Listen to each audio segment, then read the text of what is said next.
coming up on Choppers Politics? I am very concerned that this constant repetition of these images on television and on the news will bring it all back. The names, the areas of the country where our guys would have been under very, very violent, intense conditions. I think that will bring back some terrible, terrible memories. And I think they will need help. I'm Christopher Hope, the Chief Political Correspondent of the Daily Telegraph. And this is Choppers Politics. All eyes on Afghanistan this week. But at whose feet can we place the blame for the rapid Taliban takeover? Tory MP Owen Paterson will be answering just that question. And I'll be digging into the most familiar squabble in Westminster, when number 10 and number 11 Downing Street lock horns, with Tim Pitt, advisor to the past two former Tory Chancellors.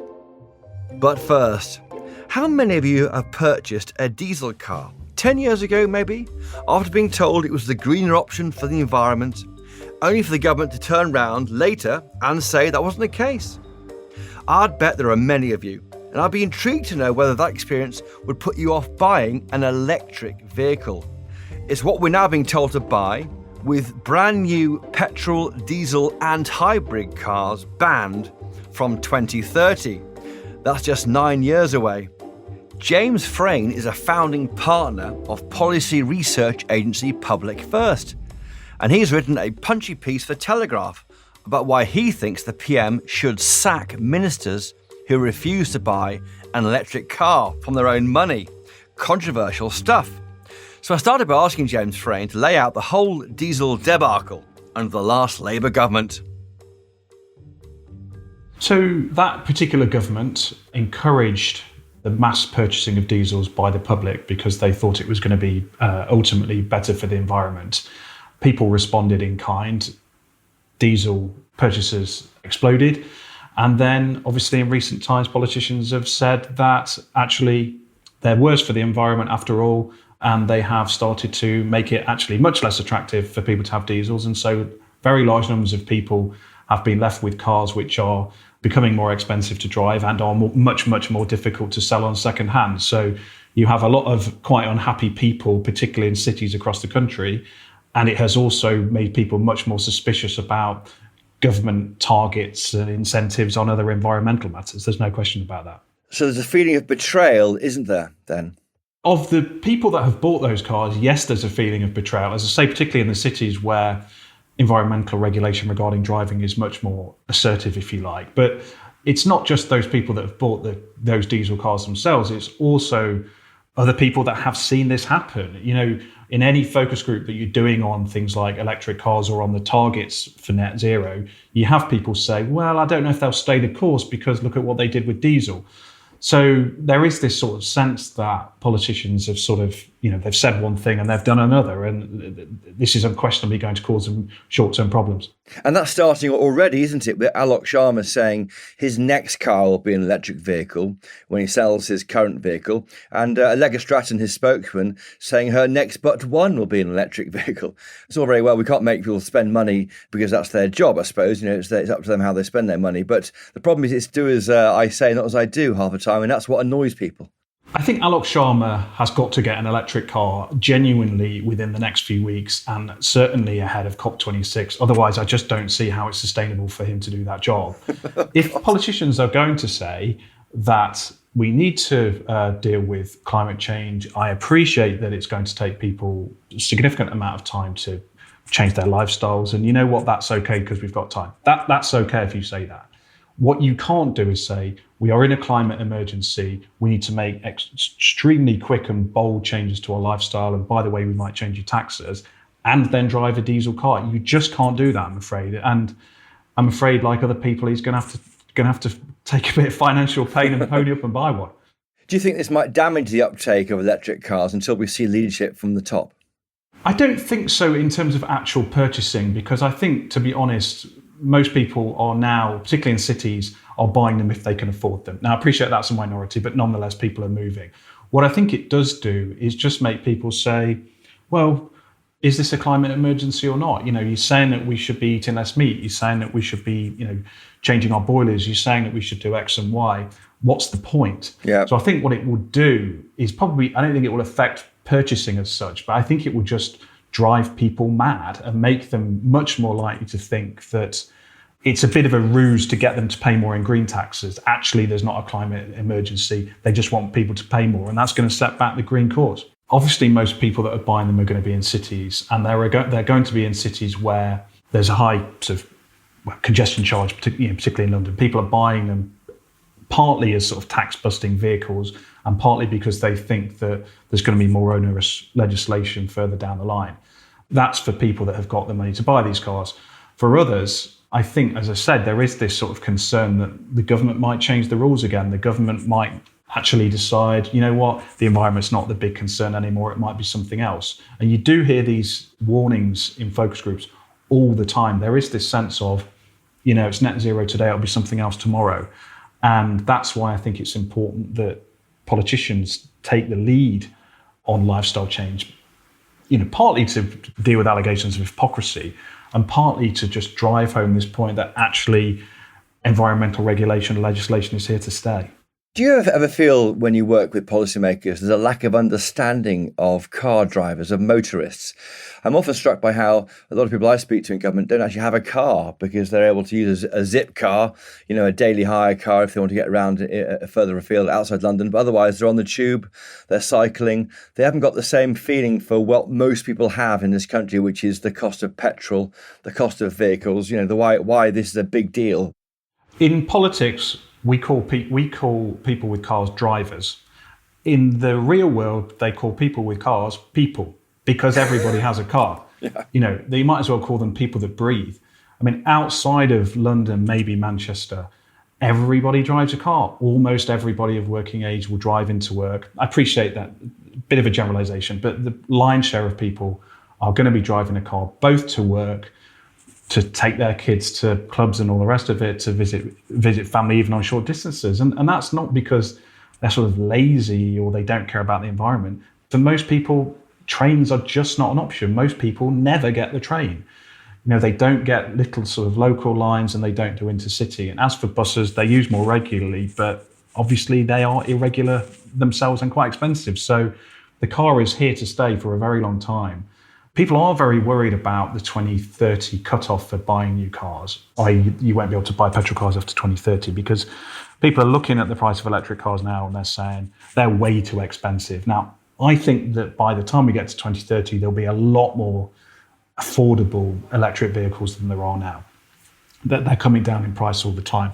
The problem is that for the next few years, as politicians start ramping up the rhetoric around the environment and around electric cars, there is going to be this period where people are looking at the price of cars now and thinking, blimey, this is going to cripple us.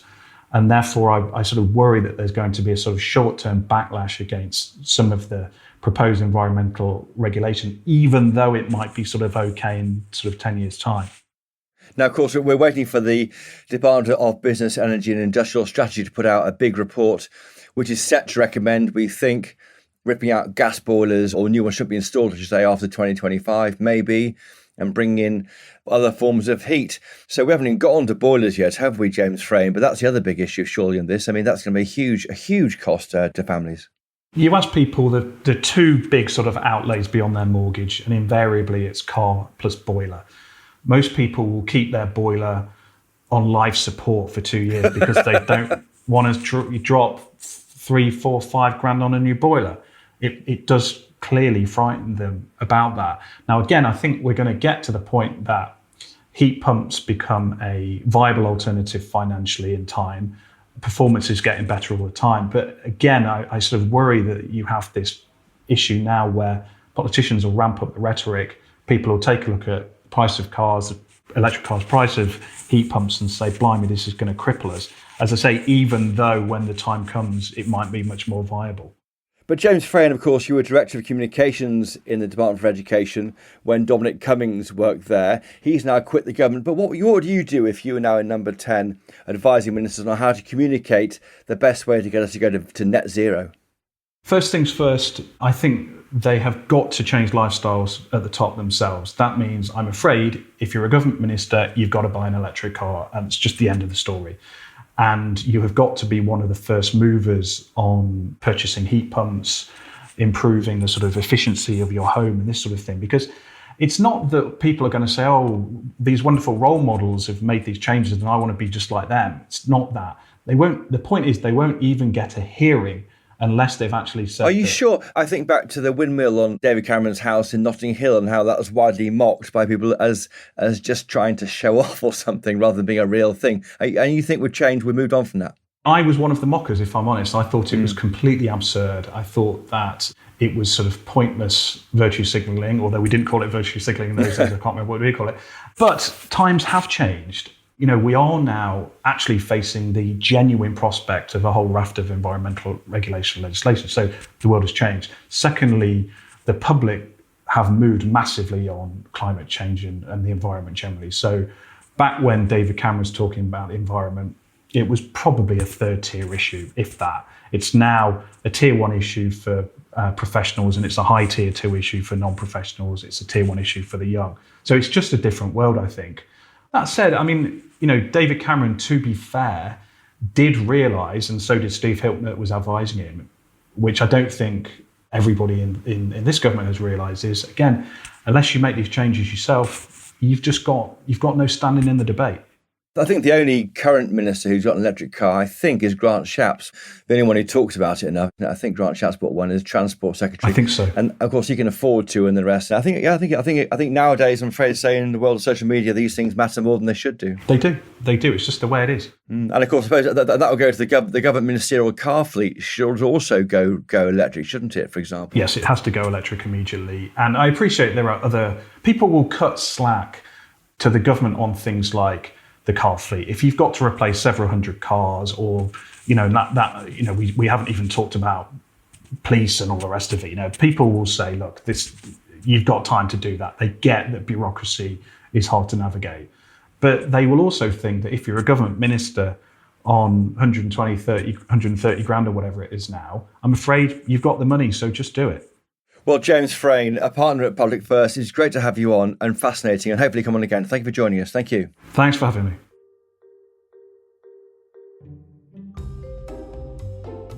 Right, stay with us. In just one moment, we'll be talking to the MP who's called the current situation in Afghanistan the UK's biggest humiliation since Suez. Right after this.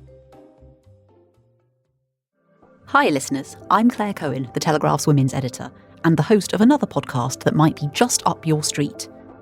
Even saying that gives me imposter syndrome. But that's what the show's all about. If you've ever had that niggling feeling that you don't belong in the room, that you feel a bit like a fraud and could be found out at any moment, this one's for you. Over 6 episodes on my podcast Imposters, I meet a woman at the top of her game and find out how she defeated self-doubt to get there. I've been conditioned to think that I should be at the bottom of the hierarchy ladder, and therefore it's a miracle that I'm even where I am. Let's give myself credit for that. I'm not someone who walks into a room with entitlement. I never have. You can either choose to live in fear, or you can think, how can I make the best of today? And that's a conscious choice. You can find it by clicking on the link in the episode description, or search Imposters wherever you're listening to this.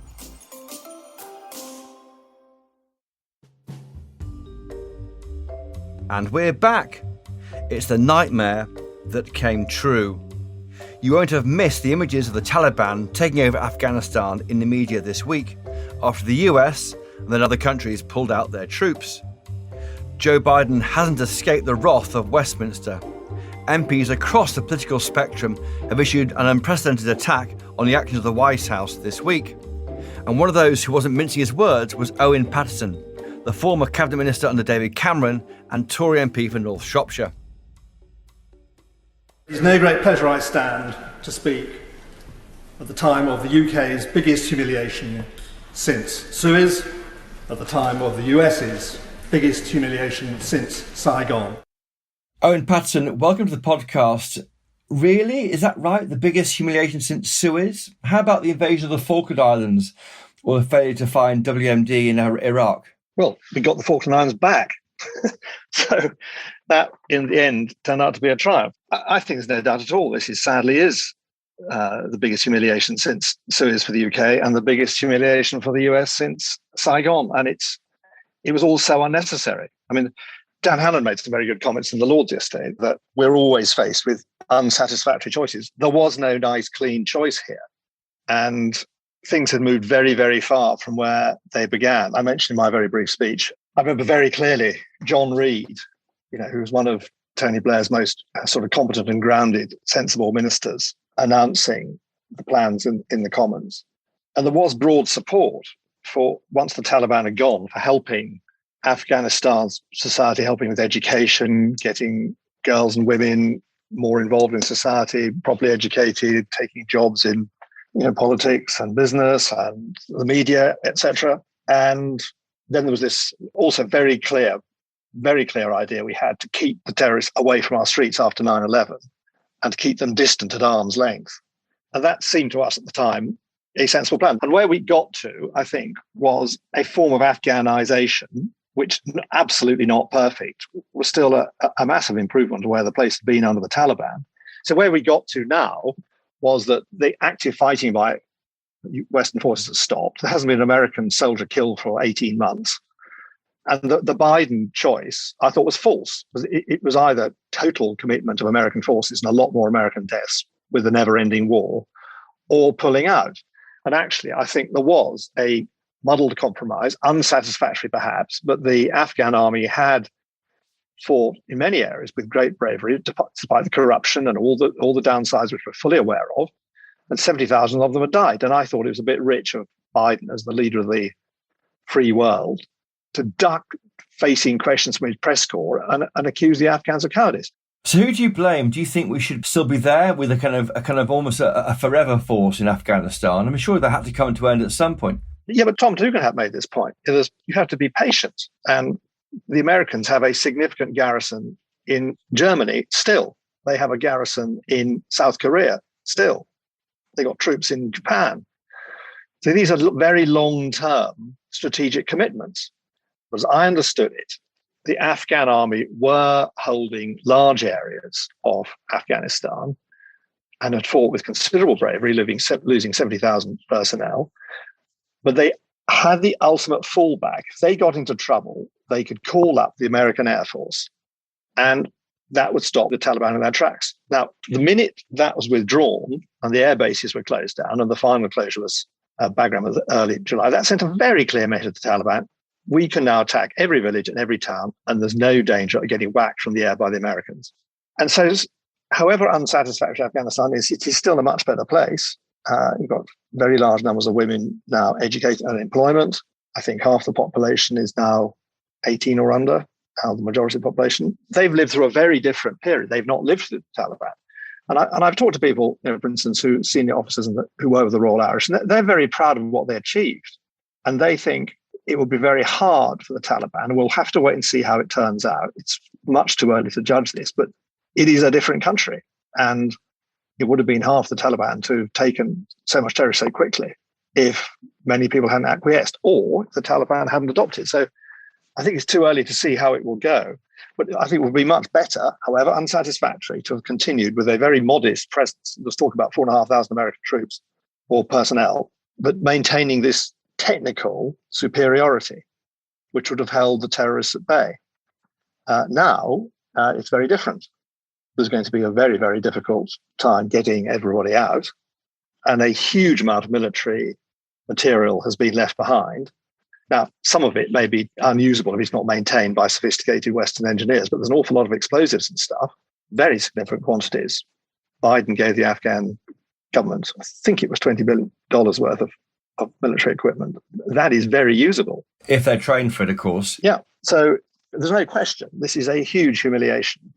And it was driven by Biden's determination to go for a totally arbitrary date for domestic consumption. That was to get everyone out. That was Donald Trump started that, and then Biden endorsed it. Now, people blame Trump. I mean, I'm not here to defend Trump, but Trump's deal was conditional on the Taliban delivering certain measures, like obviously stopping fighting and negotiating with the government in the peace talks. It wasn't just a dash for the airport, which is what Biden's done. There's talk on Thursday that Dominic Raab should resign. I mean, Peter Carrington, Lord Carrington, resigned 3 or 4 days after the Falkland Islands was invaded by Argentina back in 1982 because the FCO hadn't foreseen it. Do you think Dominic Raab should resign? I think really these sort of questions should all come later. I think there will be investigations that all went wrong. I think what we want to be doing is supporting every government minister who's, given we have a real crisis in Kabul today, I think removing key personnel, I'd thought moving the deck chairs at this point is very unwise. You've got a number of ministers like Dominic Ben Wallace and Priti Patel in key positions with a complete grip on their briefs, and I think it's very important they stay. There's some really important work to do. I think much more importantly, on the sort of tit-tattle about personnel, is I do think the strategic review, which, and I said this in the Commons yesterday, does now need reviewing. So, we have a very different circumstances where there is a much weaker American president who, when you talk about phone calls, has not talked to his allies. As I understand it, Boris was trying to get hold of him. Yeah, for 36 hours. Given that, where do you think this leaves the special relationship? The fact that there was this 36-hour gap when RPM couldn't get hold of the president? Well, it's. I think we're all very disappointed. There's no point hiding it. It is incredibly disappointing that the US president takes such a dramatic unilateral decision, basically for domestic consumption in the midterm elections. This arbitrary date of getting out of on the 20th anniversary, and has not properly consulted his allies. Should there be an investigation? You mentioned there are several investigations. So far, there are no investigations, are there, into any of this? Do you think it should be a kind of Robin Butler-style investigation into intelligence failings, as there was after the Iraq war in the noughties? Should there be that kind of investigation, or should there be an investigation by the Intelligence and Security Committee, which oversees the spies, or the Defence Committee, or the Foreign Affairs Committee? Well, what should happen next in terms of learning lessons? Yes, I think we should go over what's gone wrong. This is a very dramatic setback after all the huge amount of sacrifice and cost and everything else we put in over 20 years. And it appears to have just been thrown away. And we all know the choices were unsatisfactory and nothing was perfect. But I think this is probably the worst choice, just to get out and give up and everything's been achieved. And a lot has been achieved. We owe it to we owe it to the veterans on this. I feel very strongly about this, as I did say yesterday. The veterans are very proud of what they achieved. What the Royal Irish did in clearing the Taliban out of a very rural part of Afghanistan and converting an ammunition dump and an observation post, which is used for killing people, into a peaceful school for girls, was a real achievement. And that's an incredibly simple, symbolic fact that happened. It happened in tens of thousands away, right across Afghanistan since. That we all know that Afghanistan is not a rinky-dinky Scandinavian democracy, and is never going to be. But I do think, thanks to our efforts, it is a more open and freer society, and women have got a much, much better opportunities. So it just seems to be terribly sad that there was an option, and it was a muddle, and it was unsatisfactory, and would be expensive for the Americans, but to continue with technical support of the Afghans from the air. That's what I'm asking, with a minimum number of troops. And don't forget, they have not lost a single military personnel in 18 months. And very importantly, there have not been attacks. The anniversary of 9/11 cover, there have not been attacks. And John Bolton had a good piece in your paper pointing out we have held them at arm's length. So this has been a successful operation security-wise. There have not been attacks on Western streets from people based in Afghanistan. Dominic Raab asked Keir Starmer, when Starmer was taking apart the government's approach on Afghanistan, what would you have done? What would you do, Owen Paterson? Would you have tried to get the UK to lead a NATO force outside of the US? That seemed to be what Theresa May was suggesting, that if we believe in global Britain, then we should be thinking about, deploying our own troops, not within the shelter or under the cloak of the US. No, I think at this short term, there's no practical chance of that. As I've said, I think there is a real role now for the UK to take more of a lead as head of the G7, pulling other Western states together, and other Western states having to face the fact that they are vulnerable themselves if the US is really going to withdraw into itself under a Biden administration. And I mentioned yesterday, people in Taiwan and Pakistan and India and the Ukraine and Israel, they are going to be worried because we know that China, Russia, and Iran are hostile. I'm afraid we have to recognize that. And the most obvious thing is wealthy Western countries are going to have to stump up. And if you look at the members of NATO, if you add all their GDP together compared to America, they do have the power to generate significant sums of cash for defense. And I think we have to begin to recognize that. So nothing can be done in a hurry. But I think the UK has a role taking a lead on this. And obviously trying as we can to work really closely with the Americans and this administration. Just finally, Owen Paterson, mental health is a huge issue for you. Your speech in the Commons on Wednesday was your first since your wife Rose's suicide last year, and you spoke so movingly on this podcast about her death and the new Rose Paterson Trust you set up to help those to try and prevent suicide. How will this week have affected the mental health of veterans, do you think, and what more can be done by the government? Well, I have talked to Combat Stress about this, and I managed to get a little bit of this into my brief speech. There has been a very sharp increase in calls into combat stress. They already are helping 15 to 16,000 veterans with real professional psychiatric and medical help. But they've seen a 50% increase in calls on their 24-hour helpline. And I think I can understand it. I mean, having, as you said, this is the first time I've spoken since Rose's suicide. I'm bluntly traumatized still, and the most banal things will trigger it off. Just going down the motorway and seeing a coffee table out in a motorway service station. I remember Rose and I having a cup of coffee, and that completely set me off, that memory. It really triggered it. Sound is disastrous. Music is completely catastrophic and brings back all sorts of memories and really sets me off. And smells as well. So for the veterans who will have had a very, very difficult time, don't underestimate the violence and the danger and the trauma of what they went through, losing friends who were killed, losing friends who are desperately injured, knowing friends now who are horribly injured for life. Seeing these images, I think, on the television and hearing the sounds and seeing the clothes and the traffic and everything just all bring it back in the most searingly intense manner. And memories which might have been 10 years old now might just perhaps have been disappearing into the subconscious a bit. They will all come crashing out.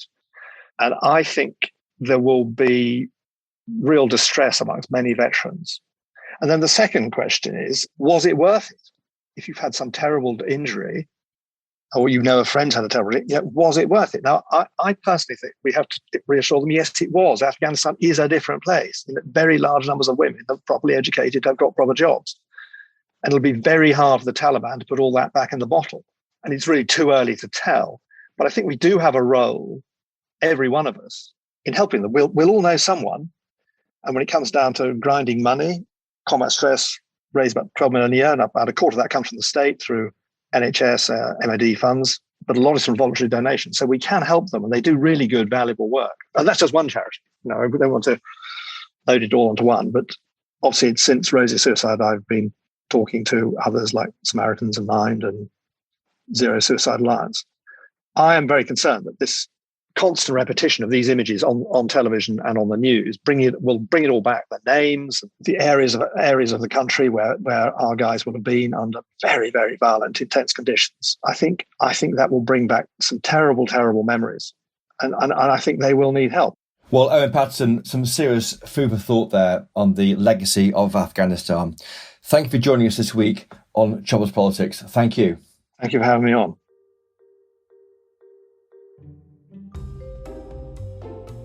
Now, for a political journalist, few things make me as nostalgic as a spat between numbers 10 and 11 Downing Street. Think Brown versus Blair, Hammond versus May, Callaghan versus Wilson. It's a tale as old as time, as Angela Lansbury once sang in Beauty and the Beast. And it seems we're back to that familiar story, with headlines this week that Rishi Sunak and Boris Johnson are at loggerheads. Apparently, the Prime Minister wants to focus on levelling up, taking action on net zero, and supporting exhausted public services, whilst the Chancellor is worried about raising taxes and borrowing to pay for it all. Now, joining me to discuss this reported ministerial meltdown is Tim Pitt, an ex-policy advisor to the last two former Tory Chancellors. Now, Tim Pitt, you worked for Philip Hammond between 2017 and 2019, plus 2 months of Sajid Javid, both when they were Chancellors as policy advisors. So you were up against two different Prime Ministers, Boris Johnson and Theresa May. How big were the rows? Well, look, I mean, I think, of course, there were tensions. I think it's pretty well documented. Certainly Philip, I think, has talked on the record talking a bit about some of the tensions there were. I think what I would say is that they were certainly nowhere near as bad as what I read in the papers at the time, at least certainly towards the end. And I remember sort of speaking to seasoned Treasury officials at the time, asking them, how does this compare? It does feel quite grim when you're in there and you're reading all these stories. How does this compare with previous eras? And they sort of laughed and said, this is completely normal.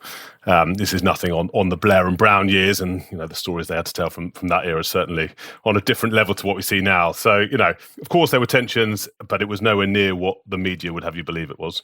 The Prime Minister is actually at a pretty significant institutional disadvantage compared to the Chancellor when it comes to economic policy. Right? The Chancellor's got 2,000 or so Treasury officials working for him to work up his ideas. Prime Minister has basically got a couple of dozen in Downing Street. And so number 10 is largely reliant on the Treasury to work up tax and spending proposals. And that gives the Chancellor an institutional advantage when there are inevitable disagreements over tax, spending and borrowing, etc. Essentially, if you want to spend more money, you've either got to borrow more, raise taxes, or cut spending. And there are no easy answers, no magic answers to the difficult problems facing the government, whether it's on regional inequality or boosting long-term growth or whatever it is. So, I think all the noise around institutional tinkering and bringing the Treasury to heel is all sort of overblown. So it's the case then that the Treasury has all the staff and the size, but the smaller number 10 operation has all the power. And it's that tension which is always at the heart of any debate between Chancellor and Prime Minister. The institutional dynamics, I think, are part of it, but I actually think there's a sort of structural bit around the kind of politics and policies of it. As I say, this isn't new, right? Margaret Thatcher, Nigel Lawson, John Major, Norman Lamont, Tony Blair, Gordon Brown, tensions between chancellors and prime ministers is pretty standard for British politics. Part of that, I think, stems from personality. Prime ministers and chancellors, obviously, they do tend to be very ambitious. They've got strong views. They're often political rivals. But I think a much bigger reason is just the sort of basic structural dynamic. So, prime ministers, for very understandable political and policy reasons, they tend to want to spend money. Chancellors see it as their job as making sure that we have sustainable public finances, that taxpayers' money is spent responsibly. That is essentially the central trade-off on domestic policy within most governments, within all governments, and the Prime Minister and Chancellor are the two central figures in any government. So I think, policy disputes and tensions are inevitable, and I actually think they can be quite healthy. These tensions have been rumoured for months, I suppose, and they burst in quotes onto the front pages last weekend with reports that Boris Johnson said he might try and demote Rishi Sunak because Rishi Sunak had complained about the amber list in terms of the overseas travel in the COVID pandemic. Do you see that as a joke, or do you think it's a serious thing? I mean, to me, it's a kind of Boris joke, but perhaps I'm being too fair to him. Who knows? Only a very small number of people know what the Prime Minister really thinks when it comes to reshuffles. I would be pretty amazed if the Chancellor decided to move Rishi Sunak. He is a highly competent Chancellor. He's the most popular Chancellor we've had for a very long time. He's just shepherded the economy pretty successfully through the biggest recession any of us have ever seen. If I'm the Prime Minister and I decide to move him, that is pretty risky, not just politically, but also in terms of the message it sends to markets, to overseas investors. And, suddenly if the economy takes a turn for the worse and you've just got rid of another Chancellor, the buck then stops with you as the Prime Minister. So I think there are lots of political reasons why that seems unlikely. Look, all the stories that we've seen over the last couple of weeks, and I read those and I thought, actually, this is all quite refreshing, because stories about number 10 and number 11 squabbling is a sign that politics are returning to normal and that COVID might finally be coming to an end. So I actually thought this was quite nice in that respect. Will Tanner, who worked with you, number 10, described this as like being a row in a pop group about the future musical direction of the Beatles or something. Lennon and McCartney fall out.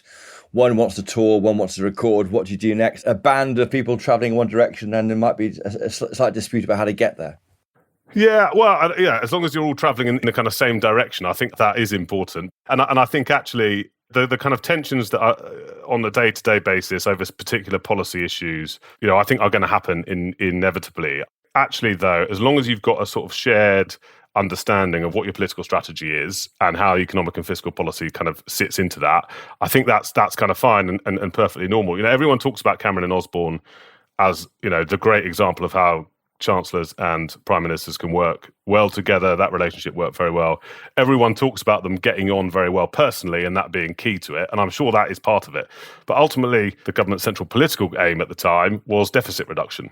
So its political strategy aligned very neatly with the Treasury's view on the public finances. And once you've got that shared view of where you're going and how the politics and the economics ties together, it does make the whole thing easier. So I think that's the sort of big question for this government is where does responsibility for the public finances sit in your political strategy?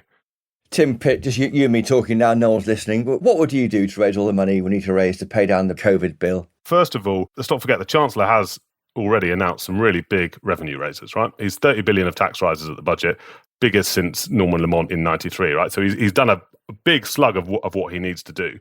How much more he actually needs to do, if we get a very strong recovery and if the permanent damage from COVID is much less than we all thought a year ago, and there are some signs that might be the case, we're actually going to get a big upgrade, I think, from the OBR, the government's independent forecaster, in the autumn.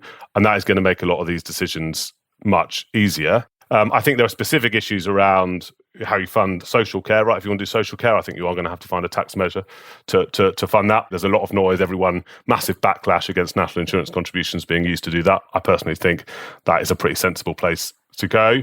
But I think we've seen the vast majority of the tax rises. And just finally, Tim Pitt, does any of this actually matter? This is a row about, a kind of village row, isn't it? But really, at the end of the day, does it really matter to the man in the street? So I think the noise around it doesn't, right? I think the noise around the fights, the squabbles is all Westminster bubble stuff, and it doesn't. The underlying decisions absolutely do matter, right? I think, in terms of the levers that you've got to affect the lives of British people on a day-to-day basis, what you can do on spending and tax, right? Those policies are the ones that have the most direct impact. So that's the underlying policy decisions absolutely do. Tim Pitt, a partner in Flint Global, a former advisor to Philip Hammond and Sasha Javid in London 11 Downing Street. Thank you for joining us this week on Choppers Politics. Thank you. Thanks very much, Chris. Well, that's all from me this week, listeners. I would love to hear your thoughts on some of the subjects we've discussed today. Maybe you won't be buying an electric car until Boris Johnson's got one. Or maybe you're worried about the battles between number 10 and number 11 Downing Street. Maybe you are Rishi Sunak or Boris Johnson. Give me a ring, come on the podcast. You can email us, we're at chopperspolitics@telegraph.co.uk, or find us on Twitter, we're at chopperspodcast. Thank you to my guests this week, James Frayne, Owen Paterson and Tim Pitt. Thank you to my brilliant team of producers, Louisa Wells, Elliot Lampitt, Giles Gear and Theo Ludis. But most importantly of all, thank you to you for listening. And finally, if you can, please do buy a copy of the Daily Telegraph. Until next time though, cheerio!